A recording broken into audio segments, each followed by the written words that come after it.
can't prepare you for this type of winter, can it? Because this winter isn't going away. This isn't the type of event that you just, clear the snow off the driveway and get on with your day. We're going to have to make some changes. We're going to have to adapt. Maybe we really are starting our own little ice age. That's the reality we're being faced with. We have to consider whether we like it or not, especially as we try to plan and prepare for fall. How do you make plans when you don't know what's going to happen? What does school look like? How do you get kids on buses? What about masks? I can't get my 3-year-old not to lick the chair, much less wear a mask. What do we do when there's an outbreak?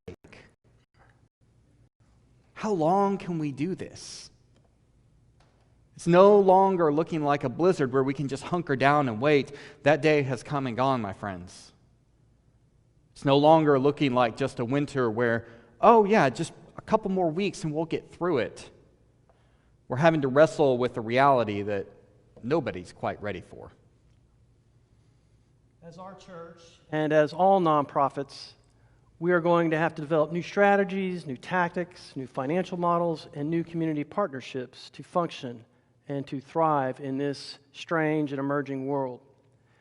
We are now living, friends, in a world with every person you meet that they are living with some substantial level of uncertainty, and that they have recently contemplated their own mortality in a very profound way, and that they need someone in their life to be patient with them and concerned about their well-being.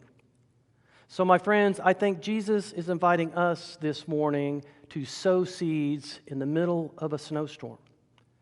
Notice in Jesus' parable this morning, we heard from Luke that the sower is not methodically measuring and carefully calibrating the distribution of seeds he intends to plant. No, it sounds like he's in the back of a pickup truck and he's throwing out sacks of seeds all over the place for all available real estate.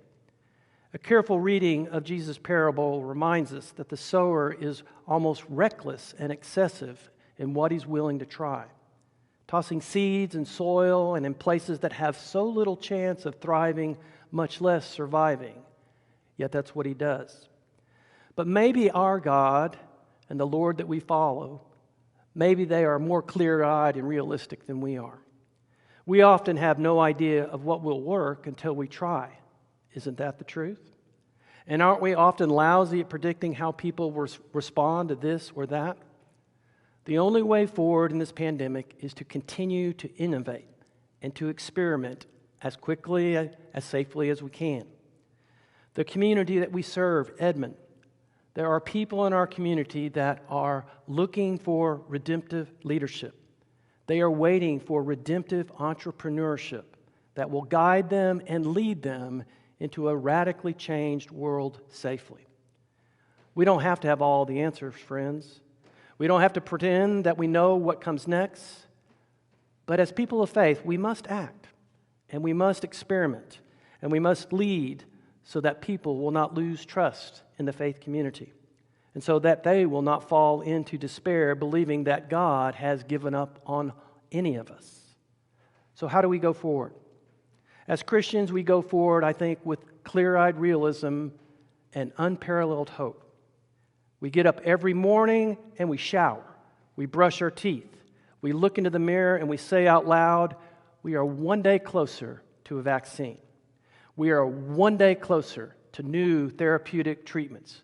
We all know and are inspired by how hard and how fast the scientific community is moving.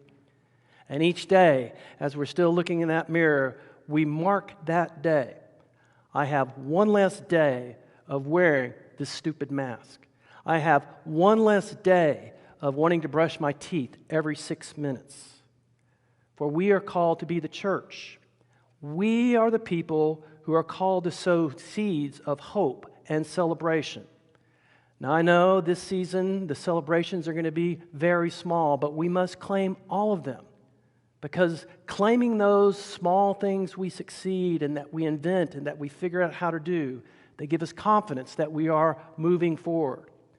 Where are we, First Christian Church? We are on the move, friends.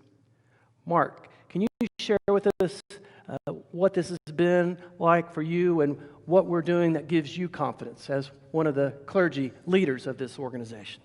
Yeah, early on in this pandemic, we made some attempts that were a lot like the radical, crazy farmer in the back of the pickup truck just throwing seeds out because we don't know what's going to work. Because the truth is, we've never done this before. We don't know what we're doing. But we know that our God calls us to act. And in the church, we made some quick attempts at sowing seeds in all kinds of soil. And one of the first things we did, one of the very first weeks, was we saw some fertile soil called online worship. And we quickly threw down some seeds of increased production value. And they have grown, they've blossomed. And we realized, hey, this is something that can get us through the blizzard, right? We can do this, we'll make it through a few weeks. We got this. And we've since realized that soil is more fertile than we ever imagined. And so we've pivoted, we've transitioned, and we've built on that into models that are sustainable to get us through the winter, maybe even through the mini ice age. In youth ministry, one of the seeds we spread early on was online connection, utilizing technology to our advantage. One of the things we did that was very effective early on was youth ministry by Zoom. That worked really well for about 5 or 6 weeks there.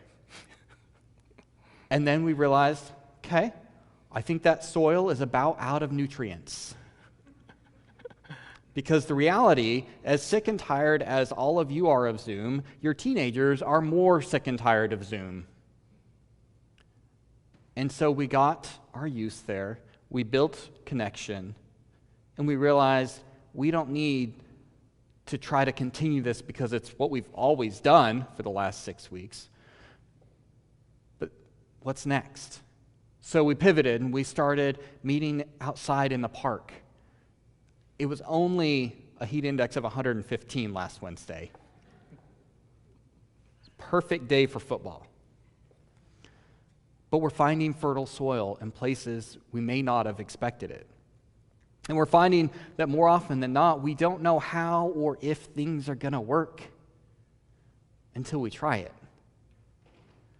We don't know how well a particular piece of soil is going to allow a seed to grow and thrive until we scatter some seeds on that soil.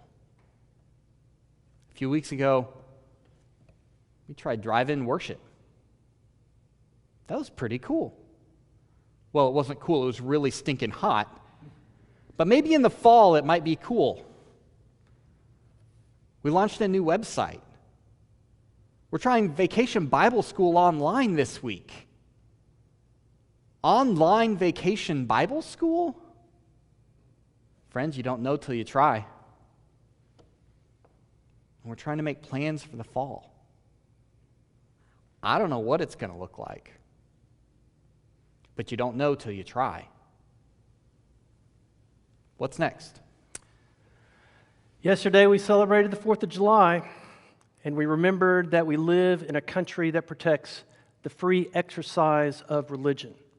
As followers of Jesus Christ, we exercise not only this right and this liberty, but we follow the high standard of the Lord Jesus Christ. Because we are a community of memory, friends, we know that this will not be